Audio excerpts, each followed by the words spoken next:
harusnya Pak bersyukur punya Kapolsek yang open dan peduli seperti ini kepada masyarakat dan kecamatannya. Benar Pak, saya Pak, dimanapun saya dinas, ini untuk kemaslahatan masyarakat. Suruh vaksin, tidak ada yang juga bawa. Apakah tidak?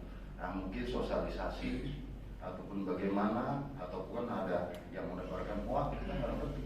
Yang jelas saya sudah baca itu manfaat vaksinasi jauh lebih besar dibanding resikonya. Itu garis bawahi kita. Saya nggak mau seperti itu. Karena apa?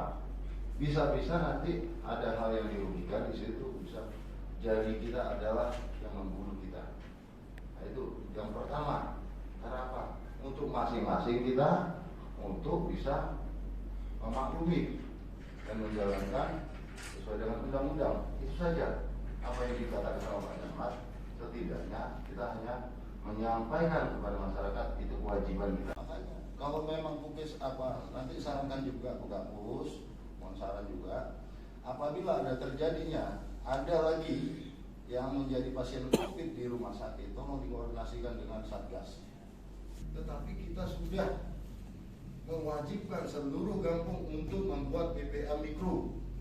Apa tujuannya? Untuk pembatasan, bisa mengatasi terhadap pasien-pasien COVID itu.